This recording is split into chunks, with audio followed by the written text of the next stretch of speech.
ഇന്ന് സംഭവിച്ചു തുടങ്ങുന്നു. SSLC ഫലം അല്പം മുൻപാണ് വിദ്യാഭ്യാസ മന്ത്രി പ്രഖ്യാപിച്ചത്. 99.69 വിജയശതമാനം. കഴിഞ്ഞ വർഷത്തേക്കാൾ 11 ദിവസം നേരത്തെ ഇക്കുറി ഫലപ്രഖ്യാപനം നടത്തിയിരിക്കുന്നു.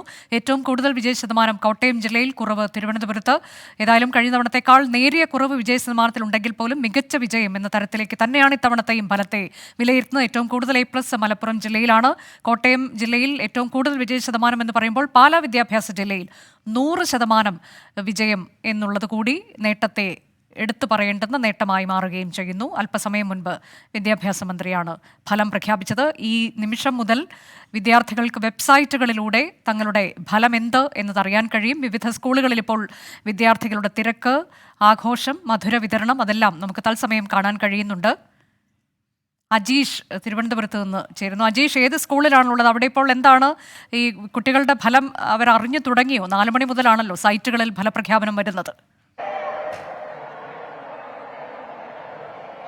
ഞാൻ ഇപ്പോൾ നിൽക്കുന്നത് തിരുവനന്തപുരം കോട്ടൺ ഹിൽ സ്കൂളിലാണ്. ഇവിടെ 4 മണിക്ക് തന്നെ ഈ ഇപ്പം ഫലം അറിഞ്ഞു തുടങ്ങി. കുട്ടികളൊക്കെ ഈ മൊബൈൽ ഫോണിലൊക്കെ നോക്കി അവരുടെ ഫലം അറിഞ്ഞു തുടങ്ങി. ഇപ്പൊ ചില കുട്ടികളൊക്കെ കാണാം, അവരെ സന്തോഷം കൊണ്ട് കണ്ണീര്.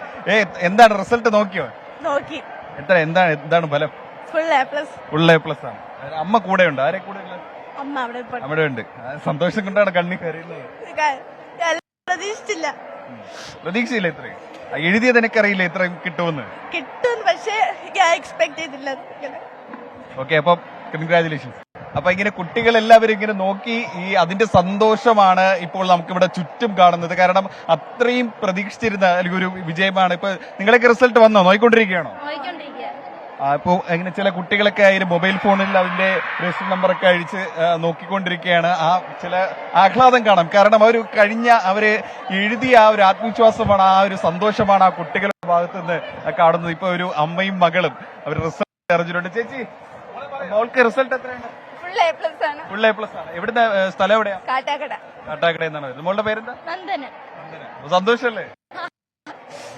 ഓക്കെ, അപ്പൊ അങ്ങനെയാണ് അവരുടെ ഒരു സന്തോഷം. കാരണം കുട്ടികളൊക്കെ വലിയ ആഹ്ലാദം അവരുടെ ഒരു റിസൾട്ട് ഫലം മൊബൈൽ ഫോണിൽ നോക്കി അറിയുമ്പോൾ. തിരുവനന്തപുരം കോട്ടൺ ഹിൽ സ്കൂളിൽ 560 പെൺകുട്ടികളാണ് എഴുതിയത്. കഴിഞ്ഞ തവണ 99.9% ഇവിടത്തെ വിജയശതമാനം.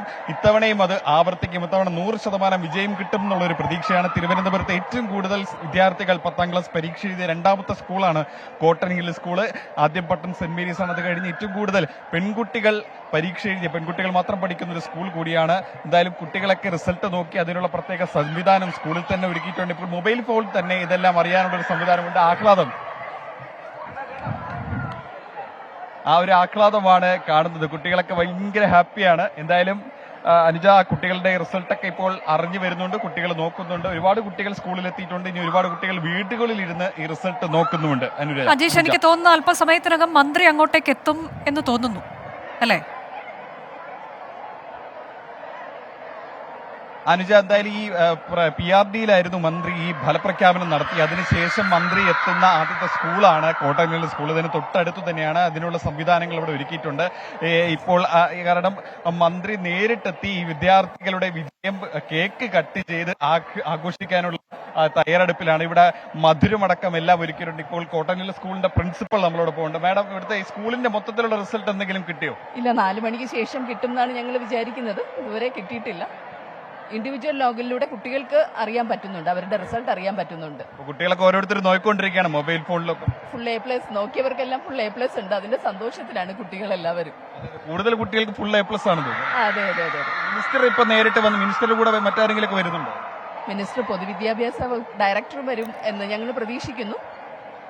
അപ്പം അതാണ് കോട്ടൺ ഹിൽ സ്കൂളിന്റെ പ്രിൻസിപ്പളാണത്. മിനിസ്റ്ററും പൊതുവിദ്യാഭ്യാസ ഡയറക്ടറും അടക്കമുള്ളവർ ഇവിടെ എത്തി ഈ വിജയം അവർ മധുരം കേക്ക് കട്ട് ചെയ്ത് ആഘോഷിക്കും. കുട്ടികളെപ്പോഴും ഈ റിസൾട്ട് നോക്കിക്കൊണ്ടിരിക്കുകയാണ് ഓരോരുത്തരായിട്ട്. ചിലർക്ക് അതിന്റെ സാങ്കേതിക തടസ്സം കാരണം ചിലർക്ക് വൈകുന്നുണ്ട്. പക്ഷേ ഈ ഓരോ ഭാഗത്തു നിന്ന് ഈ ചില സൈഡുകളിലൊക്കെ ഈ അപ്പോഴപ്പോഴും ഈ ആർപ്പ് വിളിയൊക്കെ കേൾക്കാം. അത് ഓരോരുത്തരായിട്ട് റിസൾട്ട് അറിയുന്നതാണെന്ന് അത് അപ്പോൾ തന്നെ നമുക്ക് മനസ്സിലാവും. ഇവിടെ ഇപ്പോൾ നമ്മളൊക്കെ പരീക്ഷ എഴുതിയ കാലത്ത് വലിയ ടെൻഷനോടെയായിരുന്നു ഈ 10ാം ക്ലാസ് പരീക്ഷ ഫലം വരുന്ന ദിവസം നോക്കിയിരുന്നത്. പക്ഷേ ഇവിടുത്തെ കുട്ടികളൊന്നും ആ ടെൻഷനൊന്നും ഇല്ലായിരുന്നു. എല്ലാവരും ഭയങ്കര ഹാപ്പി ആയിരുന്നു. കാരണം അത്രത്തോളം ആത്മവിശ്വാസം അവർ പരീക്ഷ എഴുതിയതിൽ ഉണ്ട് എന്നാണ് നമുക്ക് മനസ്സിലാക്കേണ്ടത്. എന്തായാലും കുട്ടികളൊക്കെ ഒരുപാട് കുട്ടികൾ ഇവിടെ എത്തി പരീക്ഷാ ഫലം നേരിട്ട് അറിയുന്നുണ്ട്. ആ സന്തോഷം അവർ അധ്യാപകരോടൊപ്പം രക്ഷിതാക്കൾക്കൊപ്പം ആഘോഷിക്കുന്നുമുണ്ട്. അനുജ.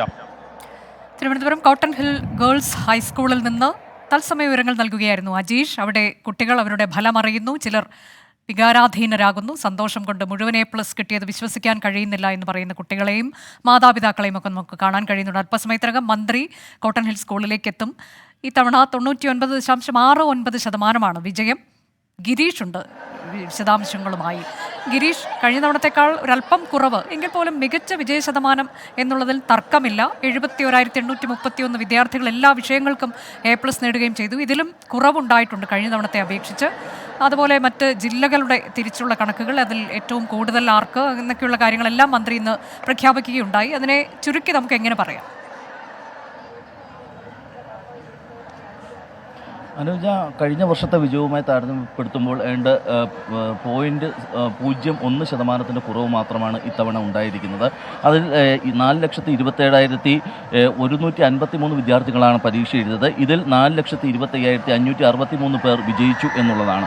99.69% വിജയം. 71,831 വിദ്യാർത്ഥികൾക്ക് എല്ലാ വിഷയങ്ങൾക്കും A+ ലഭിച്ചു. ഈ A+ നേടിയ വിദ്യാർത്ഥികളുടെ എണ്ണത്തിൽ വലിയ തരത്തിലുള്ള വർധന കഴിഞ്ഞ തവണത്തേക്കാൾ ഉണ്ടായിട്ടുണ്ട്. 3,227 വിദ്യാർത്ഥികൾ ഇത്തവണ അധികമായി മുഴുവൻ വിഷയങ്ങൾക്കും A+ നേടി എന്നുള്ളതാണ്. ഏറ്റവും കൂടുതൽ വിജയശതമാനമുള്ള ജില്ല കോട്ടയം ജില്ലയാണ്. കോട്ടയം ജില്ലയിൽ 99.92% വിജയം. ഏറ്റവും കുറവ് തിരുവനന്തപുരമാണ്. ഏറ്റവും കുറവ് എന്ന് പറയുമ്പോൾ പോലും തിരുവനന്തപുരത്ത് 99.08% വിജയം നേടി എന്നുള്ളതാണ്. ഏറ്റവും ഉയർന്ന വിജയം നേടിയ വിദ്യാഭ്യാസ ജില്ല എന്ന് പറയുന്നത് പാലയാണ്. 100% വിജയം പാലയിൽ ഉണ്ടാകുന്നു. വിജയശതമാനം കുറവുള്ള ജില്ല ആറ്റിങ്ങലാണ്, 99%. അതോടൊപ്പം ഏറ്റവും പ്രധാനമായിട്ടുള്ളത് ഈ 100% വിജയം നേടിയ സ്കൂളുകളുടെ എണ്ണത്തിൽ ഒരു ചെറിയ കുറവ് വന്നിട്ടുണ്ട്. കഴിഞ്ഞ വർഷവുമായി താരതമ്യപ്പെടുത്തുമ്പോൾ 107 സ്കൂളുകളുടെ കുറവാണ് ഇത്തവണ ഉണ്ടായിട്ടുള്ളത്. സേ പരീക്ഷ മെയ് 28 മുതൽ നടത്തും എന്നാണ് ഇപ്പോൾ വിദ്യാഭ്യാസ മന്ത്രി അറിയിച്ചിരിക്കുന്നത്. 3 വിഷയങ്ങൾക്ക് വരെ സേ പരീക്ഷയ്ക്കായി അപേക്ഷിക്കാം. അതോടൊപ്പം തന്നെ ഏറ്റവും പ്രധാനപ്പെട്ടത് അടുത്ത വർഷം ഈ മൂല്യനിർണ്ണയത്തിൽ വരുന്ന ഒരു മാറ്റമാണ്. കാരണം ഇതുവരെ ഏറ്റവും കൂടുതൽ വിജയശതമാനവുമായി ബന്ധപ്പെട്ട് വിജയശതമാനം ഉയരുമ്പോഴൊക്കെ ഉയർന്ന ആരോപണങ്ങൾ വിദ്യാർത്ഥികൾക്ക് വാരിക്കോരി മാർക്ക് കൊടുക്കുന്നു. അതോടൊപ്പം ഇത്തരത്തിൽ സ്വന്തം പേര് പോലും എഴുതാൻ അറിയാത്ത വിദ്യാർത്ഥികൾക്ക് വരെ ഇത്തരത്തിൽ മാർക്ക് ലഭിക്കുന്നു തുടങ്ങിയ ആരോപണങ്ങളൊക്കെ കഴിഞ്ഞ വർഷങ്ങളിലൊക്കെ ഉയർന്നിരുന്നു. ഇതിൽ ഒരു വലിയ കാതലായ മാറ്റം കൊണ്ടുവരാൻ ഇപ്പോൾ വിദ്യാഭ്യാസ വകുപ്പ് തീരുമാനിച്ചിരിക്കുകയാണ്. അടുത്ത വർഷം മുതൽ മൂല്യനിർണ്ണയ രീതിയിൽ അടിമുടി മാറ്റം വരുത്താൻ വിദ്യാഭ്യാസ വകുപ്പ് ഒരുങ്ങുന്നു എന്നുള്ളതാണ്. ഈ ആലോചന കൂടുതൽ പേരുമായി ആലോചന നടത്തിയും ചർച്ച നടത്തിയും ഒക്കെ ശേഷമാകും ഇക്കാര്യത്തിലൊരു തീരുമാനമെടുക്കുക.